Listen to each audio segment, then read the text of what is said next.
आंबा म्हणा किंवा फणसाची भाजी हां. हे सगळे आवडते पदार्थ आहेत. पिठला भाकरी अच्छा. आणि सुकाट.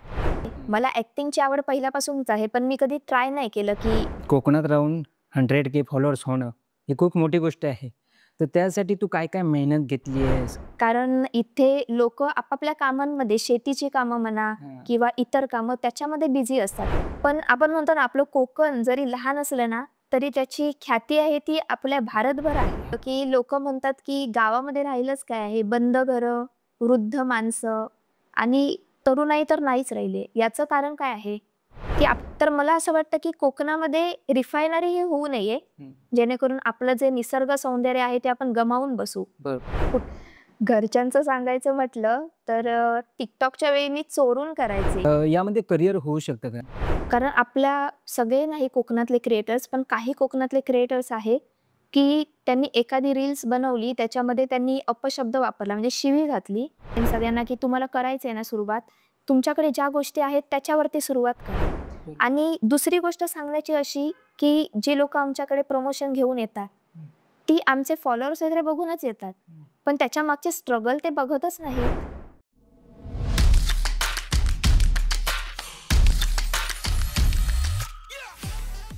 हाय गीतांजली, कशी आहेस? मस्त. तुझ्या या पॉडकास्टमध्ये खूप-खूप स्वागत. Thank you. आमच्याकडून तुला ही एक छोटीशी भेट. आमचा एक टीम मेंबर आहे, त्याने हे स्केच केलंय. बघ कसं वाटतंय तुला?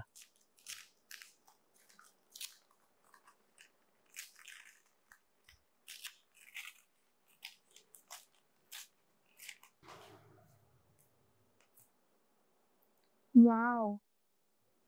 खूप छान आहे. Thank you Yagyank Pawar. तुमच्या टीमपासून मला जे हे गिफ्ट मिळालंय, ते खूपच सुंदर आहे आणि हे मी असंच माझ्या बेडरूममध्ये फ्रेम म्हणून नक्की लावेन. Thank you. तुझी कंटेंट क्रिएशनची जर्नी कशी सुरू झाली?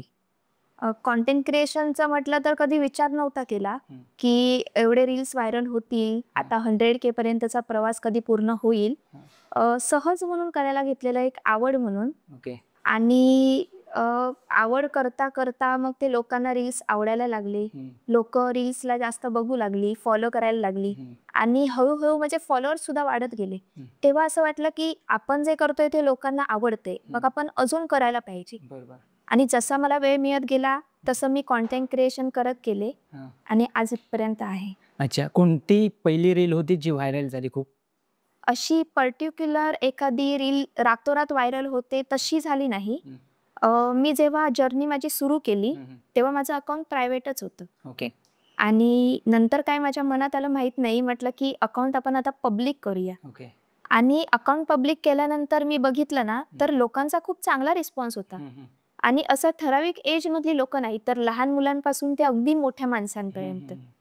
आणि म्हटलं की ठीक आहे, आपण रील्स वगैरे बनवतोच आहे, तर कंटिन्यू ठेवूया. आणि जे मी रील्स केले ना, त्याला खूप चांगला मला प्रतिसाद मिळायचा लोकांचा. ओके. आणि सध्या जर व्हायरल रीलचं म्हटलं तर बाकीच्या रील्सना आहेत व्ह्यूज वगैरे खूप चांगले. पण आपल्या कोकणामध्ये परंपरा आहे, की लग्नामध्ये आपली बहीण भावाचं दार अडवते आणि त्याच्याकडे मुलगी मागते. आणि सहज म्हणून तो रील केला होता. तो सुद्धा असा ठरवून नव्हता केला. दार अडवायला उभी राहिले, बहिणींनी मोबाईल घेऊन व्हिडिओ बनवला. आणि साधारणपणे मी तो 1-1.5 महिन्यांनी पोस्ट केला. आणि इतका तुफान व्हायरल झाला तो रातोरात, की मी कल्पनाच करू शकत नव्हते, की त्या व्हिडिओवरती लोकं इतकं प्रेम करतील. किती व्ह्यूज होते त्यावरती? आता तरी त्याच्यावर 11 मिलियन पेक्षा जास्त. अरे वाह! खूप छान. तू कसं कंटेंट डिसाईड करते? म्हणजे ज्या कंटेंटवरती रील बनवायचा, त्यासाठी काही प्लॅन करते, ती प्रोसेस कशी असते तुझी? प्लॅनिंग काहीच नसतं. अच्छा. फक्त जर एखादं प्रमोशन करायचं असेल तर त्यासाठी प्लॅनिंग असतं. बरोबर. करायचंय मी. बरोबर. पण जे माझे पर्सनल रील आहेत स्वतःचे, ते प्लॅनिंग करून नाही करत. ओके. आणि पहिले माझे जे रील्स होते ते यासाठी होते की लिप सिंग, डायलॉग किंवा एखादं फोटोशूट. पण सध्या मी माझ्या व्हॉईसमध्ये रील्स करायला लागले आणि ते सुद्धा माझ्या फॅन्सच्या आग्रहाखातर. मला इतके DM असतात आणि इतके मेसेज असतात की गीतांजली तू तुझ्या व्हॉईसमध्ये रील्स केले तर आम्हाला आवडतील. बरोबर. आणि गावी वगैरे मी गेले होते, रील्स केले, ते ठरवून नाही केले. जे वाटलं की ठीक आहे आपण याच्यावर करूया तेच केले. ओके. तू प्रमोशनल रील करताना काय तुझा क्रायटेरिया असतो? की या गोष्टीचं मी प्रमोशन करेन, या गोष्टीचं नाही करणार किंवा जे काही किंवा ते लोकं अप्रोच कसं करतात किंवा अप्रोच केल्यानंतर पुढची प्रोसेस काय असते? म्हणजे कसं यातून जे बाकीचे क्रिएटर्स आहेत त्यांना गाईडन्स मिळेल? प्रमोशनचं म्हणायचं झालं तर मी पहिली ही खात्री करते, की मी ज्याबद्दल प्रमोशन करतेय, ते खरोखर रिअल आहे का? जसं आपण लोकांना दाखवणार, लोकांपर्यंत ती माहिती पोहोचवणार, ती खरोखर त्याच्याशी मिळती-जुळती आहे का? बरोबर. यासाठी मी पहिल्यांदा ती मीटिंग घेते. आणि प्रोडक्ट्स वगैरे सुद्धा येतात मला, जसं की फेअरनेस क्रीमची ॲड कर किंवा अजून कोणत्याही क्रीमची ॲड कर. तर मी पहिल्यांदा विचारते त्याच्यामध्ये तुम्ही जे केमिकल्स यूज केले ते कोणते आहे? मग त्याने आपल्याला काही इरिटेशन किंवा ते नुकसानदायक तर नाहीत ना आपल्याला? आणि याची खात्री झाल्याशिवाय मी ते घेतच नाही, की ओके. पैसे तर मिळणारच, बरोबर. कोणतंही केलं तरी. पण आपल्याला पैसे महत्त्वाचे नाहीयेत. बरोबर. आपण जे लोकांना देतो ते खरंच तेवढं रिअल आहे का? त्याप्रमाणेच मी प्रमोशन घेते. बरोबर. कारण आपण ज्यावेळी प्रमोशन करतो, त्यावेळी लोकांचा ट्रस्ट आपल्यावरती असतो. आपल्यावरती विश्वास ठेवून लोकं ते घेतात. त्यामुळे त्याचा त्यांना साइड इफेक्ट नाही झाला पाहिजे किंवा ती गोष्ट खूप महत्त्वाची आहे. हो, याचाच विचार करून मी हेच ठरवलंय, की कितीही मोठ्या प्राईसचं जरी मला आलं प्रमोशन, तरीही मी त्याचा पहिला विचार करेन, की माझे जो ऑडियन्स माझ्यावर ट्रस्ट करतात, त्यांचा ट्रस्ट कधी माझ्यापासून तुटला नाही पाहिजे. बरोबर. याचाच विचार करते. अच्छा. पण त्याची काय प्रोसेस असते? म्हणजे कॉन्ट्रॅक्ट वगैरे बनतं की कसं असतं? पहिल्यांदा ते मला DM किंवा कॉन्टॅक्ट करतात आणि त्याच्यानंतर मग मी म्हणजे खूपच असतात मेसेज. मग एका ठराविक वेळेनंतर मी चेक करते तेव्हा मला जेव्हा कळतं, की एखाद्याचा मला DM आलाय, तर पहिलं मी त्याचं प्रोफाईल किंवा त्याचा बायोडाटा जे काय असेल ते चेक करते आणि त्याच्यातून मला ते योग्य वाटलं तर मी त्यांच्याशी कॉन्टॅक्ट करून मग पुढची आमची बोलणी होतात. आणि त्याच्यातून पण सगळ्यात महत्त्वाचं हे, की तुम्ही जे दाखवायला मला सांगताय, की आमची बाबा कॉलेजची माहिती दाखव किंवा आमची प्रोडक्ट्सची माहिती दाखव. ते प्रोडक्ट्स जे लोकांपर्यंत मी पोहोचवणार आहे, ते तेवढं इफेक्टिव्ह आहे का? हे बोलणं झाल्यानंतरच पुढे प्रोसिजर होते, की मला ते करायचंय की नाही आणि त्याप्रमाणे पुढे चालतं. आणि जे पेमेंट वगैरे होतं, ते इन ॲडव्हान्स असतं की तुमचं प्रमोशन झाल्यावरती असतं? आता इन ॲडव्हान्स तर मी घेतच नव्हते. एखाद्याच रीलचं मागे मी प्रमोशन केलंय, त्याचेच मी थोडे इन ॲडव्हान्स घेतले होते. कारण जसा लोकांचा माझ्यावर ट्रस्ट आहे, तसा कुठे ना कुठे मला त्यांच्यावर ट्रस्ट आहे, की असं एवढं करून घेतल्यावरती मला नाही धोका देणार. त्याच्यानंतर मी आहे कम्फर्टेबल, की तुम्ही मला द्या, जेव्हा काम होईल तेव्हा. अच्छा, अच्छा. ओके. तू या व्यतिरिक्त काय करतेस? म्हणजे शिक्षण कशामध्ये झालंय तुझं किंवा काय? थोडी तुझ्याबद्दल माहिती दे. माझं बालपण कोकणातच गेलं. ओके. लहानपणापासून मी मराठी शाळेतच शिकले. हां. त्यामुळे त्या आठवणी सुद्धा मला आठवतात, मराठी शाळा वगैरे बघितली की. अच्छा. आणि त्याच्यानंतर मग माझं कॉलेज रत्नागिरीला झालं, गोगटे कॉलेजला, ओके. 11वी-12वी. त्याच्यानंतर मी कोरोनाचा काळ होता. कोरोनात म्हटलं नर्सिंग करायचं होतं मला. तर अच्छा. घरचे लोकं मला सांगतात, की "गीतांजली नाही, तुला नर्सिंग तू करू नको. तुला जमणार नाही. तुझ्या ह्याचं बसचं काम नाहीये ते, की तू एक पर्टिक्युलर टाईममध्ये जॉब करशील." तुझा म्हणजे त्यांनी माझा स्वभाव ओळखलेला. पण मला एक डोक्यावरती ते चढलेलं, की मला नर्सिंग करायचंय. आणि मग मनाविरुद्ध मग फार्मसीला ॲडमिशन घेतलं. अच्छा. आणि जसं फार्मसीला ॲडमिशन घेतलं तसं त्याच्यामध्ये मला इंटरेस्ट वाटायला लागला. फार्मसी सोपं वाटायला लागली. अच्छा. आणि नंतर मग मी फार्मसी कंप्लीट केल्यानंतर एक्सपिरियन्ससाठी जॉब केला आणि आता सध्या मी जॉब नाही करत, पण बराच काळ जॉबसुद्धा केलेला आहे. Okay, okay. ज्यांना स्वभाव असतो ना, की क्रिएटिव्ह कामं करायची किंवा हे, मग त्यांना ते म्हणजे ते साचेबंद असतं ना, ते नाही आवडत. त्यांना वेगवेगळ्या गोष्टी ट्राय करायच्या असतात. तर मग हे कंटेंट क्रिएशन म्हणजे आता Instaवरतीच करावं, YouTubeवरती करावं की Facebookवरती करावं, असं काही ठरवलेलं की कसं काय? आता तसं सांगायचं म्हटलं तर कोरोनामध्ये TikTok होतं. हां, हां, हां, हां. कोरोनामध्ये घरात बसून काही कामं नव्हती. माझी 12th तेव्हा कंप्लीट झाली होती. आणि बाकीच्यांना मी बघायचे TikTokवरती रील्स करताना. म्हटलं आपण का करू नये? मला ॲक्टिंगची आवड पहिल्यापासूनच आहे, पण मी कधी ट्राय नाही केलं, की मी कुठे जाऊन ॲक्टिंग करून त्या क्षेत्रामध्ये स्टेबल होईल. म्हटलं एक आवड म्हणून TikTokवरती आपण रील्स करूया. आणि मी करायला लागले TikTokवरती रील्स आणि ते व्हायरल होत होते, पण मला माहीत नव्हतं, की ते व्हायरल होतायत. जवळपास 24K माझे तेव्हा TikTokवर फॉलोअर्स होते आणि तेवढ्यात Insta बॅन झाले. आणि त्याच्यानंतर मग TikTok बॅन झालं. आणि त्याच्यानंतर मग ना मी वर्षभर पूर्ण सोशल मीडियापासून लांब होते. आणि जी TikTokवरचे फॉलोअर्स होते ना, ते मला सर्च करत होते FBवर, Instaवर, अच्छा. सगळीकडे सर्च करत होते, पण मी सापडत नव्हती. हां. आणि 1 वर्षभरानंतर मला कळलं की Instaवर पण रील्स करता येतं. आणि जेव्हा मी माझे रील्स टाकले ना, तेव्हा मला माझ्या फॅन्सचे रिप्लाय यायला लागले की "अगं गीतांजली, किती शोधलं तुला?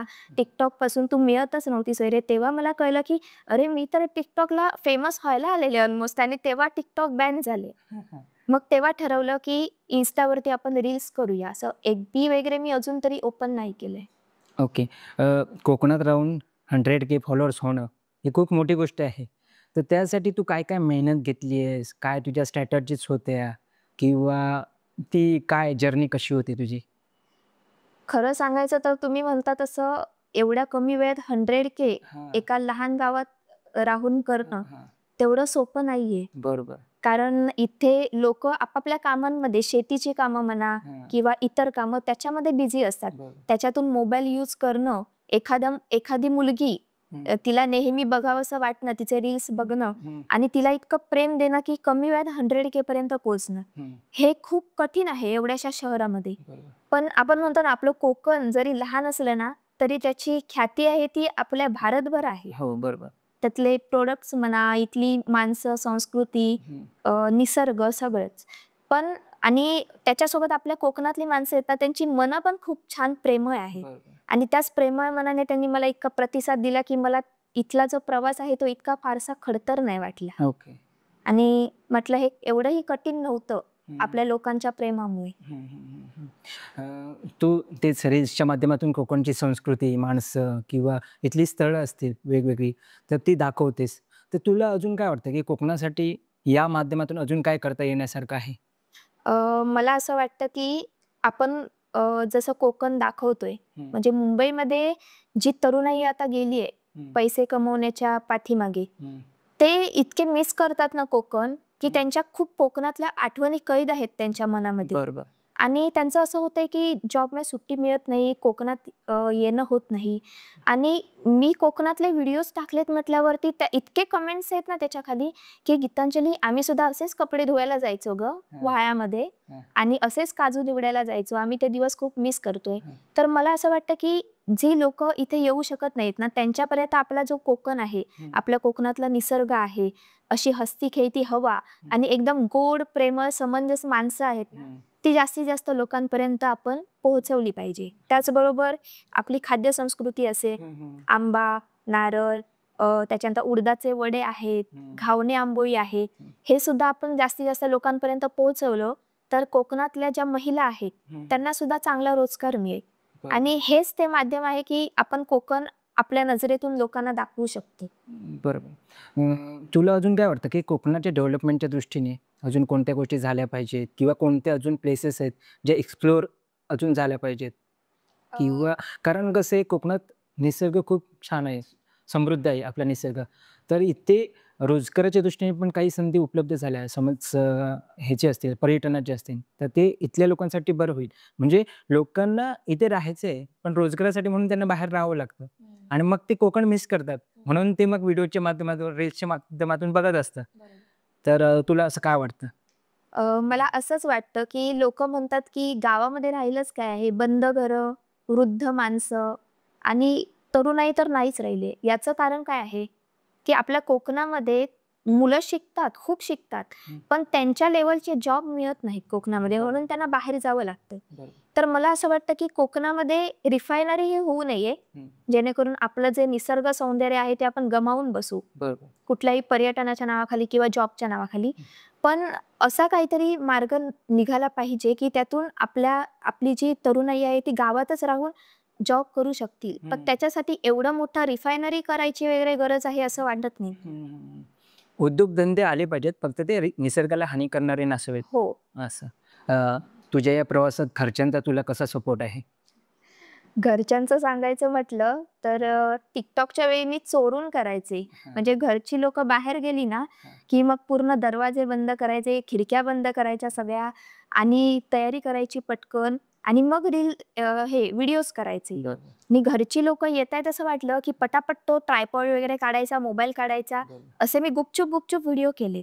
कारण मला माहित होतं की घरची लोक मला ओरडणार की हे काय करतेस, आणि त्याचप्रमाणे जेव्हा त्यांना वाटायचं ना की मी व्हिडिओज करते आणि स्टडीकडे लक्ष न देता इथे जास्त लक्ष देते, तेव्हा ते मला ओरडायचे की काय करतेस हे, तू स्टडी कर ना, करिअरकडे लक्ष दे. बरोबर. आणि तेव्हा त्यांचा सपोर्ट नव्हता. पण जेव्हा त्यांनी स्वतः बघितलं ना की अगदी लहान मुलांपासून ते अगदी वृद्ध माणसं आहेत ना, ती कमेंटमध्ये माझे कौतुक करायची. म्हणजे अगदी भरभरून कौतुक करायची. मग ते त्यांनी जेव्हा वाचलं, बघितलं आणि जी आजूबाजूचीच लोकं सांगायला लागली की तुमची मुलगी काय छान एक्सप्रेशन देते, छान व्हिडिओज करते. तेव्हा त्यांनाच असं प्राउड फील व्हायचं कदाचित. ते कधी बोलले नाहीत मला, पण व्हायचं. मग तेव्हा मला ते असं टोकायचं बंद केलं त्यांनी, की अच्छा. इथे लक्ष दे, हे नको करूस. जे चाललंय तसं चालू दे. कारण मी स्टडीमध्ये सुद्धा चांगलीच होते आणि ते सांभाळून मी हे सुद्धा करतच होते. आणि आता जर म्हणायला गेलं तर त्यांच्या समोरच आहे जे सगळं आहे ते. बरोबर. त्यामुळे आता मला ते रोकटोक नाही करत. उलट ते जेवढा सपोर्ट करता येईल तेवढं करण्याचा प्रयत्न करतात. ओके. यामध्ये करिअर होऊ शकतं का? आणि ज्यांना याच्यामध्ये इन्फ्लुएन्सर व्हायचे आहे, तर त्यांना तू काय गाईड करशील? नक्कीच याच्यामध्ये करिअर होऊ शकतं. पण मला असं म्हणायचंय की करिअरच्या मागे धावता तुम्ही तुमच्या लिमिट्स विसरू नका. कारण आपल्या सगळे नाही कोकणातले क्रिएटर्स, पण काही कोकणातले क्रिएटर्स आहे की त्यांनी एखादी रील्स बनवली, त्याच्यामध्ये त्यांनी अपशब्द वापरला, म्हणजे शिवी घातली, तर त्यांचा व्हिडिओ व्हायरल होतो. आणि मग ते मृगजळ असतं एक. त्यांना वाटतं की असे व्हायरल होत आहेत ना, मग आपण असे रील्स करूया. पण मला असं वाटतं की तुम्ही जर खरंच इन्फ्लुएन्सर आहात ना, तर याचा विचार करा की आजकाल अगदी लहान मुलांच्या हातात सुद्धा मोबाईल्स आले. आणि तुम्हाला ते जे लोकं बघतात ना, ते तुम्हाला एक इन्स्पिरेशन मानतात त्यांचं. मग तेच जर समोरचं इन्स्पिरेशन आहे, त्यांनी जर असे शिव्या घातल्या, तर ते लहान म्हणजे त्यांचं माइंड किती आहे, लहानसं माइंड आहे त्यांचं निरागस.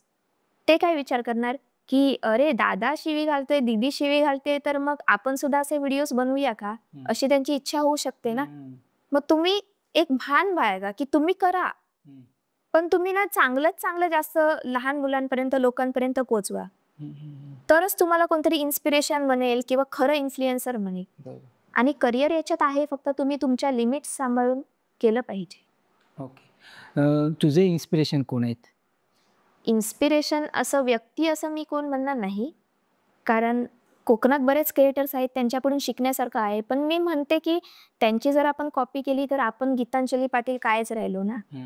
मग कॉपी वगैरे तर असं नाही, पण मी जर एखाद्या ठिकाणी गेली आहे ना कोकणामध्ये, तर तिथलं आजूबाजूचं झाडं, अशी खेळती हवा, स्वच्छ पाणी, हे बघूनच मी इतकी हरवून जाते ना त्याच्यामध्ये, की मला असं वाटतं, की मी जास्तीत जास्त वेळ इथे, खूप वेळ इथे बसावं, राहावं आणि त्याच्यातून मला जे सुचतं ना, ते मी बनवत जाते. त्यामुळे माझी इन्स्पिरेशन मीच आहे असं म्हणायला हरकत नाहीये.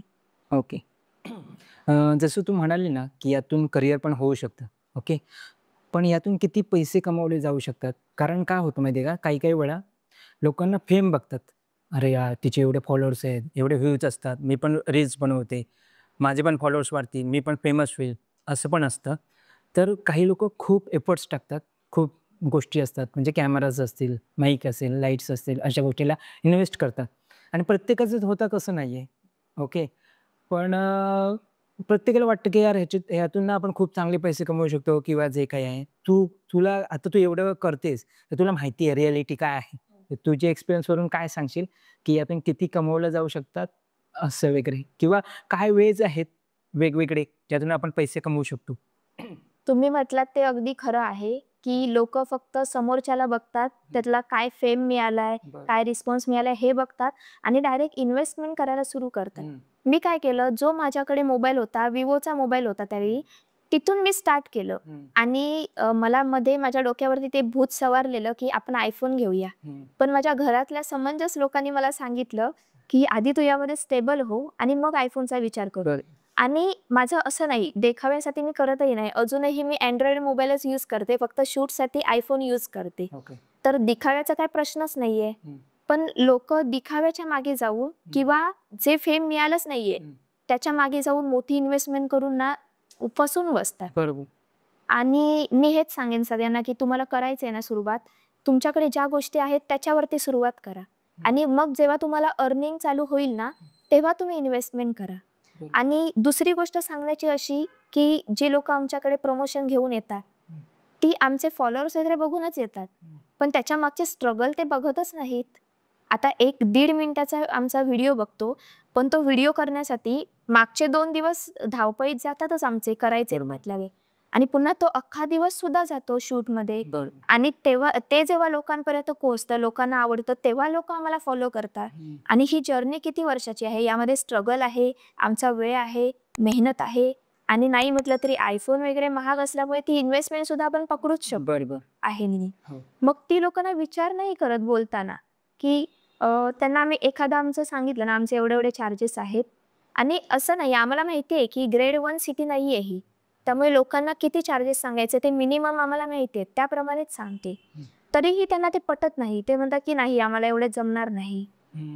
पण माझं म्हणणं असं आहे की तुम्ही थोडा आमचाही विचार करा ना, की आम्ही किती स्ट्रगल केलंय त्याच्यामागे. आणि त्याचे रिझल्ट्स तर तुम्हाला मिळणारच आहे. बरोबर. कारण लोकांना दिसताना ना तो 1-1.5 मिनिटाचा व्हिडिओ दिसतो. पण त्यासाठी शूटला किती वेळ गेलाय, एडिटला किती वेळ गेलाय किंवा इक्विपमेंट्स किंवा त्यासाठीची मेहनत, कंटेंट क्रिएशन, लिहिणं, स्क्रिप्ट रेडी वगैरे बऱ्याच गोष्टी असतात. ते काही लोकांना नाही दिसत किंवा तिथपर्यंत पोहोचण्यासाठीचा जो वेळ गेलाय, ते मेहनत आहेच. तुला कधी असं ट्रोलिंग वगैरे झालंय कोणत्या गोष्टीवरून? मी देवाचे आभार मानू की माझ्या ऑडियन्सचे आभार मानू समजत नाही, पण गीतांजली पाटील कधी ट्रोल नाही झाली ओके. सोशल मीडियावर. उलट तिला जास्त सपोर्टच मिळाला. आणि जे काही निगेटिव्ह कमेंट्स वगैरे असतील त्याच्याकडे मी अगदी शुद्धपणे दुर्लक्ष करते. म्हणजे आपल्यावर असतं की समोर जर एक सफेद कागद आहे, त्याच्यावरती एक काळा छोटासा डाग आहे, तर आपण तो काळा डाग बघायचा की पूर्ण सफेद कागद बघायचा, ते आपल्यावर आहे. मग मी त्याप्रमाणेच 1-2 निगेटिव्ह कमेंट्स असतील ना, त्याच्याकडे मी पूर्णपणे दुर्लक्ष करते. आणि बाकी जे मला लोकांचं भरभरून प्रेम मिळतं त्याच्यावरती जास्त लक्ष देते. त्यामुळे ट्रोलिंग वगैरे या गोष्टी झाल्या तरी मी त्याच्याकडे जास्त लक्ष देईन आणि त्याचा परिणाम माझ्या माइंडवर करेन असं मी नाहीच करणार कधी. बरोबर आहे. कारण सगळेच लोकं सारखी असतील किंवा सगळीच चांगली असतील असं पण नाही ना. 1-2 निगेटिव्ह असतातच आणि त्याने आपण डिस्करेज नाही व्हायचं. हो. तुझे पुढचे प्लॅन्स काय आहेत? प्लॅन्स तर याच्या आधी पण कधी केले नव्हते. वाटलं पण नव्हतं इन्फ्लुएन्सर कधी होईन, असं तुमच्यासमोर बसून कधी पॉडकास्ट करेन, असंही वाटलं नव्हतं. तर याच्या पुढचे प्लॅन्स असे काही ठरलेले नाहीयेत. जसं येईल, शूट येईल, एखादे कोलॅबोरेशन येतील, तसे करत राहायचे. लोकांपर्यंत नवीन-नवीन व्हिडिओज त्यांना आवडतात तसे करत राहायचे. कोकणाची संस्कृती जपायची आणि ती लोकांपर्यंत पोहोचवायची. फक्त यामध्ये एकच माझा क्रायटेरिया आहे, की आजकाल हॉलिवूड, बॉलिवूड फिल्म इंडस्ट्री याच्यामुळे काय झालंय, की लोकांना पाश्चात्य संस्कृती बघायची सवय लागली. तसा पेहराव, तसं वागणं बोलणं, तशी भाषाशैली. पण मी त्याच्या पूर्ण विरोधात राहून संस्कृती जपत व्हिडिओज करतेय ना, तसंच पुढे मला चालू ठेवायचंय. कुठल्याही लेव्हलला मी जरी पोहोचले तरी. आणि दुसरी गोष्ट म्हणजे जर अल्बम सॉन्ग येत असतील चांगले आणि चांगल्या लोकांकडून जर अप्रोच येत असतील, तर नक्कीच त्यांना न दुडकावता ते करायला मला आवडेल. ओके. एखाद्या मूव्हीजमध्ये वगैरे? आलं तर नक्कीच. अच्छा. तुझी एखादी फॅन मोमेंट? हां, फॅन मूव्हमेंट खूप चांगला प्रश्न विचारलात तुम्ही. कणकवलीत पर्यटन महोत्सववरती ओके. तुम्हाला माहीत असेल. आणि खूप मोठा असतो, 4-5 दिवसांचा असतो. मोठमोठे सेलिब्रिटीज येतात. आणि 4 दिवस यावेळी होता. मी कंटिन्यू 4 दिवस गेले. 3 दिवस मला अजिबात मोह झाला नाही, की कोणासोबत सेल्फी काढावा, फोटो काढावा. पण 4थ्या दिवशी पवनदीप आणि अरुणिता हे 2 सिंगर आपल्या कणकवलीत आले होते.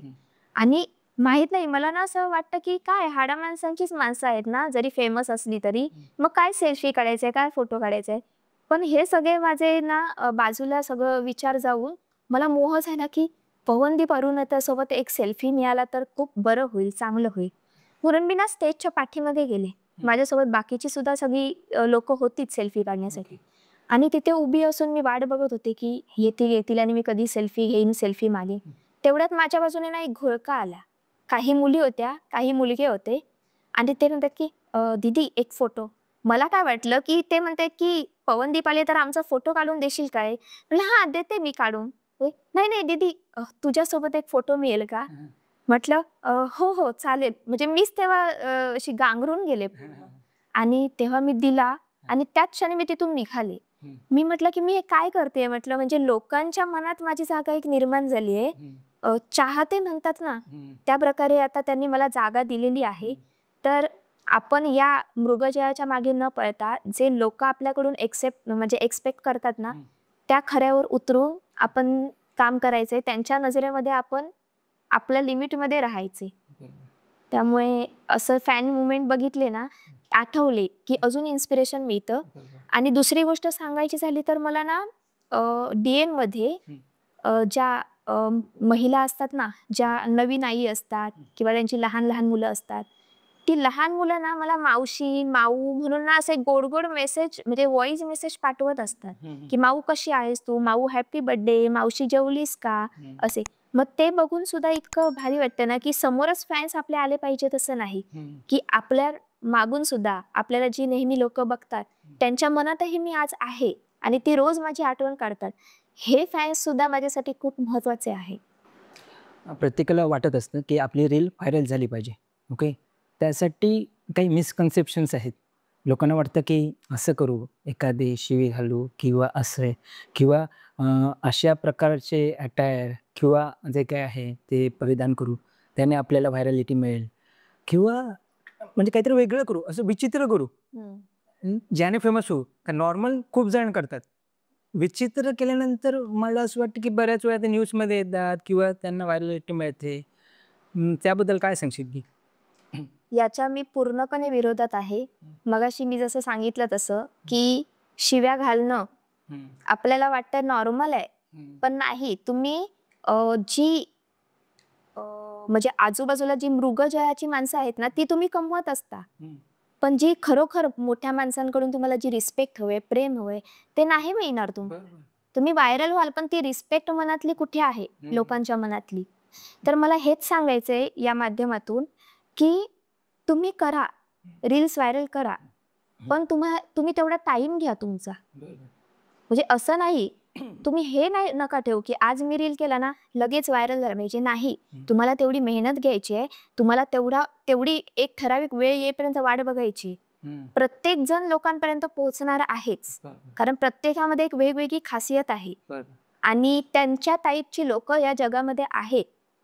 तर तुम्ही नक्की पोहोचणार. पण त्यासाठी हे शिवी घालणं म्हणा किंवा तुम्ही म्हटलाच तसे काही विचित्र अटायर असणं किंवा नको ती भाषा वापरणं आणि मुलींमध्ये इतकं प्रमाण वाढलंय, की मी जर असे कपडे घातले तर लोकं मला जास्त बघतातच लोकं. पण ते बघणं तुम्हाला आवडतं का तुमच्यासारख्या मुलींना? बरोबर.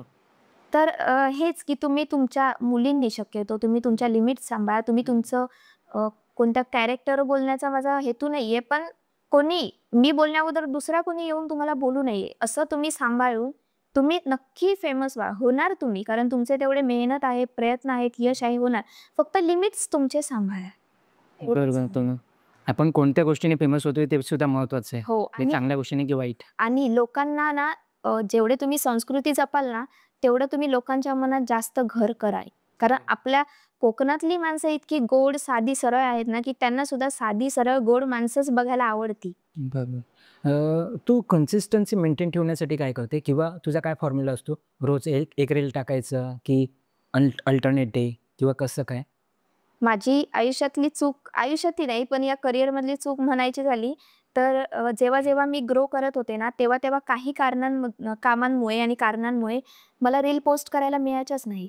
पण तेव्हा मी ही जिद्द ठेवली असती ना, ही काहीही असू देत.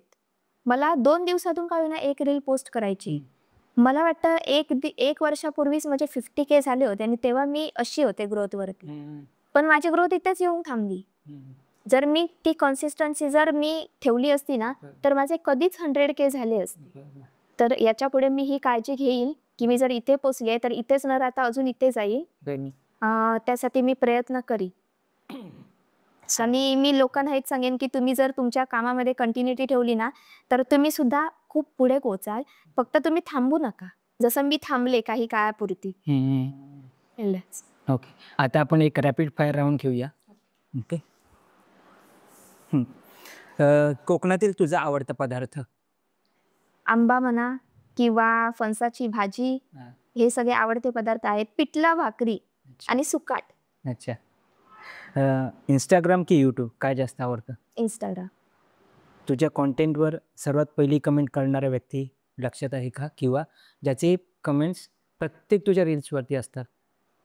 नावं नाही माहीत, पण ठराविक म्हणजे बरेच जण असे आहेत, की त्यांची मला आयडी कायम दिसतच असते कमेंटमध्ये. अच्छा. कायम ते न चुकता कमेंट करतातच. एक हार्ट का असेना, पण तो हार्ट का होईना टाकतातच. अच्छा. अच्छा. एक गोष्ट जी तुम्ही रोज करता, म्हणजे रुटीनचा पार्ट, पण ती कोणालाच माहीत नाही. म्हणजे तुमचं सिक्रेट रुटीन वगैरे असं काही किंवा लोकांना असं वाटतं, की मी खूप ठिकाणी फिरते, एन्जॉय करते. तसं नाही. घरात असल्यावर खायचं, प्यायचं, झोपायचं आणि जर रील्सचे काही प्लॅनिंग असतील तर ते करायचे. तर लोकांना असं वाटत असेल, की गीतांजलीचं एक पर्टिक्युलर एक शेड्यूल आहे. तसं नाही. मी सुद्धा इतर सामान्य माणसांसारखी घरात असल्यावर टाईमपासच जास्त करत असते. अच्छा. इन्फ्लुएन्सर नसता तर दुसरं प्रोफेशन काय निवडलं असतं? बिझनेस कोणताही. कोणतं आहे? यातून पण बिझनेस करू शकतेस. हो. बिझनेस. तुम्ही बनवलेला सर्वात आवडता रील कोणता? तुमचा, तुझाच? माझ्या दादाच्या लग्नातला, ज्यामुळे मी घराघरात पोहोचली आहे सध्या. अच्छा. कोकणातील तुमचं फेव्हरेट स्पॉट? माझं गाव, जिथे मी आता जाऊन रील्स बनवते. मला जर म्हटलं ना, की "तू तिथेच जाऊन राहा," मी तिथेच जाऊन राहीन. अच्छा. कोणतं गाव? खारेपाटणमधलं वाईनगंज. ओके. तुमचा आजपर्यंतचा आलेला सर्वात विचित्र ब्रँड कोलॅबोरेशन ऑफर? अ, हल्लीच जवळपास 8-15 दिवस झाले असतील. लागोपाठ मला अ, अ, मला वाटतं त्यांची टीम असेल कदाचित.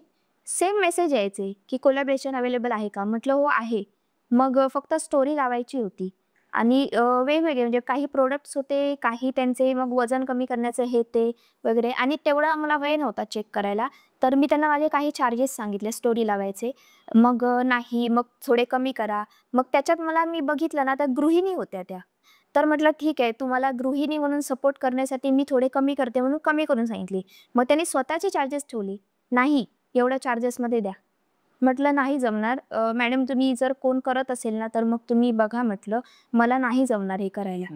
आणि त्याच्यावर त्यांचे मेसेजवर मेसेज, मेसेजवर मेसेज आणि तेच जे मला विचारायचे ना, कमी करा, हे करा, तेच पुन्हा 2-3 जण विचारायचे. तर जे इन्फ्लुएन्सर असतील त्यांना सुद्धा मी सावध करेन, की तुम्ही या फ्रॉडमध्ये फसू नका आणि पहिलं म्हणजे तुम्ही कोलॅबोरेशन करण्याअगोदर त्या प्रॉडक्टची खात्री करा आणि तुम्हाला जर परवडत असेल तर तुम्ही सरळ नाही म्हणून सांगा. कारण तुमची सुद्धा मेहनत आहे आणि ही लोकं फसवू सुद्धा शकतात. आणि ते मला सांगत होते काय, की तुम्ही फर्स्ट आम्हाला करून दाखवा. म्हणजे एक रील बनवून पाठवा आणि म्हणजे आम्हाला कळेल, की कसं काय आहे. म्हटलं, की तुम्ही मला ॲडव्हान्स पे करा, मग मी तुम्हाला करून पाठवते. तर त्यासाठी सुद्धा त्यांचा नकार होता. म्हणजे असे सुद्धा आमच्यासोबत फ्रॉड्स होतात. तर मी ही खूप विचार महत्त्वाची गोष्ट आहे. कारण अवेअरनेस पसरवतोय याने. कारण खूप जणांना माहिती नसतं हो, आणि बरेच लोकं अशी आहेत जी फ्रॉड करणारे आहेत. हो. त्यापासून सावध राहतील लोकं. आणि काही लोकांना प्रमोशन करायचं सुद्धा नसतं. त्यांना नंबर हवा असतो म्हणून ते प्रमोशनसाठी विचारतात. तर त्यासाठी तुम्हाला सुद्धा एक सरळ मार्ग सांगते बाकीच्या लोकांना, की तुम्ही सरळ मेल आयडी द्या तुमचा. बरोबर, बेस्ट. सर्वात इन्स्पिरेशनल पर्सनॅलिटी जी तुम्हाला रोज मोटिव्हेट करते? आपले छत्रपती शिवाजी महाराज आणि सध्या पूर्ण जगाच्या समोर आलेले आपले संभाजी महाराज. अच्छा. एक गोष्ट जी तुम्हाला तुमच्या फॉलोअर्सकडून खूप आवडते? माझे फॉलोअर्स आहेत ना, ते कधी मी व्हिडिओ पोस्ट नाही केला ना, तर मला खूप डी-एम करतात. म्हणजे त्यांना काय वाटतं, की मी थकले, मी थांबली एक विराज म्हणून कोणतरी नावाचं अकाउंट आहे. त्यांनी मला ना एक मोठा मेसेज केलाय, की "काय झालं गीतांजली, हरलीस, थांबलीस, थकलीस? असं करू नको. आम्ही वाट पाहतोय. जर तुला बरं नसेल ना, तर तू बरं झाल्यावर का होईना आम्हाला अपडेट दे, रील्स टाक. थांबू नकोस. आता तू करिअरच्या या ग्रोथवर आहेस." म्हणजे फक्त त्या माणसाने एवढा मोठा मेसेज टाकला म्हणून नाही, तर बाकीची लोकं पण ना 1-2 ओळीमध्ये का होईना मला कायम मोटिव्हेट करत असतात. म्हणजे मी जरी विचार केला ना, की मी दमले आता, जरा 2-4 दिवस ब्रेक घेऊया, रील्स नको करूया. पण त्यांचे मेसेज बघून मी पुन्हा त्या कामाला लागते. ही मला माझ्या फॉलोअर्सबद्दल एक गोष्ट खूप आवडते आणि ना जर माझ्याबद्दल कोणी चुकीचं बोलण्याचा प्रयत्न केला ना, तरीही ते माझ्या बाजूने सपोर्टला उभी असतात कधीही. ही गोष्ट मला खूप आवडते. अच्छा. आता मागे वळून बघताना कसं वाटतंय एवढ्या जर्नीबद्दल? काय लाईफ लर्निंग्स आहेत तुझे? अ, मागे वळून बघताना असं वाटतंय, की कधी काळी मी विचार करत होते, की मी एखादं काहीतरी जॉब करेन किंवा बिझनेस करेन आणि आज मी अशा ठिकाणी आहे ना, की लोकं मला विचारते, "गीतांजली काय करू गं? याच्यामध्ये करियर आहे का?" हे ते. माझ्या मनात जे प्रश्न होते ना कधी काही, ते आज लोकं मला विचारतात आणि मी सुद्धा बिनधास्तपणे त्यांना सांगते कुठलेही आढेवेढे न घेता. अ, तर मागे वळून बघताना इतकंच वाटतं, की मी ज्या ह्याच्यातून गेली ना, की मला काही क्वेशन्स होते सोशल मीडियातून वगैरे, ते कोणाला असता नाही. आणि ज्या ठिकाणी मी आज आहे त्याच्यातून मी नक्कीच माझ्या आई-बाबांना म्हणा, फॅमिलीला म्हणा, प्राउड फील करून देईनच. आणि जे असं चाललंय तसंच चालू दे पुढे. धन्यवाद गीतांजली. तू पॉडकास्टसाठी वेळ दिलास. खूप गोष्टी शिकता आल्या तुझ्याकडून. तुला तुझ्या पुढील वाटचालीसाठी आमच्या टीमकडून खूप साऱ्या शुभेच्छा. Thank you. तुमच्याशी पॉडकास्ट घेऊन खूप बरं वाटलं. तुमच्या माध्यमातून जे आम्ही रील्समधून नाही पोहोचवू शकत, कारण तुमच्या माध्यमातून दिलखुलासपणे गप्पा मारून माझी मतं आहेत ती सगळ्या लोकांपर्यंत पोहोचवता आली. त्याबद्दल मनापासून धन्यवाद. Thank you so much.